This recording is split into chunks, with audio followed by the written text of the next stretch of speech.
পশ্চিমবঙ্গে সরকার পরিবর্তন হয়েছে, কিন্তু পশ্চিমবঙ্গে বিরোধীদের উপরে সন্ত্রাস বন্ধ হয়নি। এর আগে যখন সন্ত্রাস হতো আমাদের বিরুদ্ধে, তখন তৃণমূলের গুন্ডারা মস্তানরা পুলিশের সরাসরি সহযোগিতায় করতে চাই সন্ত্রাস। এখন মুর্শিদাবাদ জেলায় আমরা দেখছি সরাসরি পুলিশ নিজেই সেই সন্ত্রাসে অংশগ্রহণ করছে।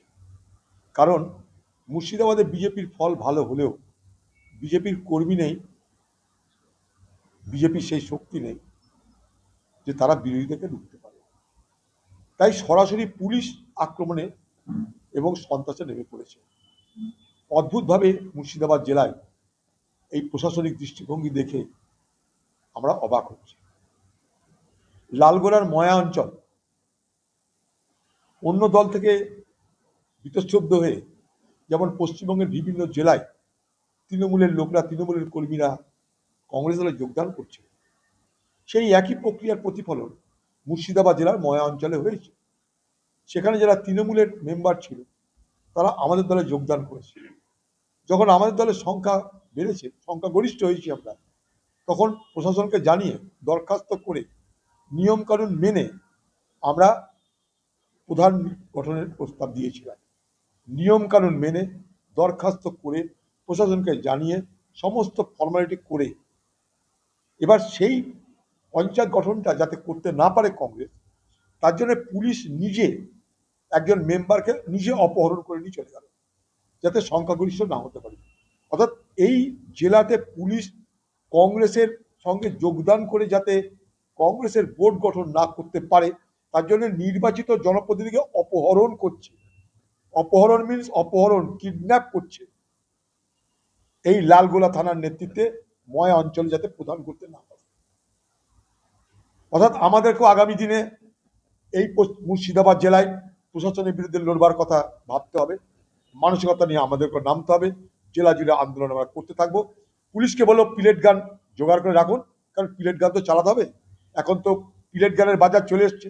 যদি ভারতবর্ষের ছাত্রছাত্রীরা পিলেট গান হজম করে আন্দোলন করতে পারে, আমরাও পারবো। আমরা প্রশাসনকে কিন্তু ভয় করি না। অন্যায়কে অন্যায় বলবো, ন্যায়কে নাই বলবো।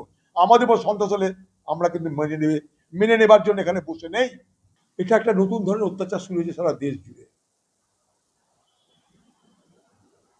আজকের সরকার মানুষকে বিষয়টা না বুঝিয়ে, না জেনে, না করে হঠাৎ করে ইথানল চালু করছে। যার পয়সা সে পেট্রোল কিনবে, তার ব্যবস্থা থাকছে না।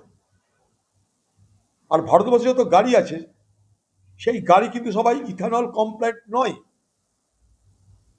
সেই গাড়িতে ইথানল জোর করে দিতে গেলে ইঞ্জিন খারাপ হবে, গতি কমে যাবে, মাইলেজ কমে যাবে। সারা দেশ জুড়ে একই কথা বলছে মানুষ, এই সরকার কিছু শুনছে না। আরে ব্রাজিলে ইথানল চালু হয়েছিল 60-70 দশক থেকে, তারপর তার এখানে পৌঁছেছে। আর আমাদের এখানে বিপ্লবী মন্ত্রী গাডকারি আর পুরী, যাদের সঙ্গে বাস্তবের কোনো সম্পর্ক নেই, তারা জোর করে ইথানল চাপিয়ে দিচ্ছে। ইথানলের সন্ত্রাস শুরু হয়ে গেছে। E20, তারপরে 30 করবে, তারপরে 50-60 কত কি করবে বিকশিত ভারতের জন্য। কিন্তু এটা E20 না বলে T20 বলা উচিত। 13-20 এটা, E20 নয়। আমাদের এখানকার মানুষ তারা জানে যেখানে ফ্লেক্সি ইঞ্জিন পাওয়া যায় না। একটা গাড়ি কিনতে সারা জীবনের রোজগার বেরিয়ে যায় মানুষের। সেই গাড়িতে কি ব্যবহার করবে না করবে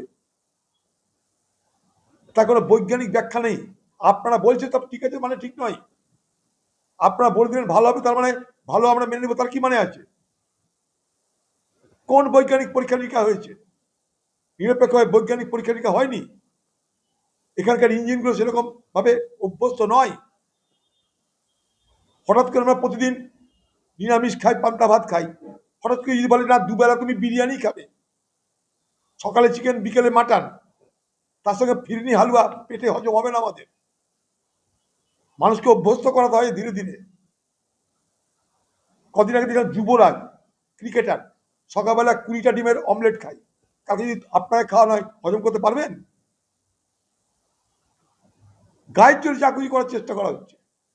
সারা পশ্চিমবঙ্গ জুড়ে অনেক প্রতিশ্রুতি দেওয়া সত্ত্বেও মানুষ কিন্তু রেশনের সুযোগ থেকে বঞ্চিত হচ্ছে।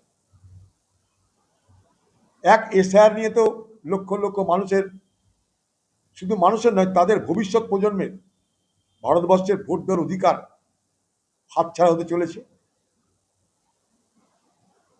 সে নিয়ে তো আমরা আন্দোলন করছি। সুপ্রিম কোর্ট হয়েছে, সুপ্রিম কোর্ট রিসেন্ট ডেট পড়বে। পাশাপাশি সারা পশ্চিমবঙ্গ জুড়ে প্রশাসনিক ব্যর্থতা দিনের পর দিন প্রকট হচ্ছে। রেশন নেই, মানুষ সবাই রেশন পাচ্ছে না। অন্নপূর্ণার সুযোগ থেকে মানুষ বঞ্চিত হচ্ছে। যারা ক্ষমতা এসেছে তারা বলেছিল ভোটের আগে লক্ষ্মীর ভাণ্ডারায় অন্নপূর্ণায় রূপান্তরিত করে ৩,০০০ টাকা করে দেওয়া হবে।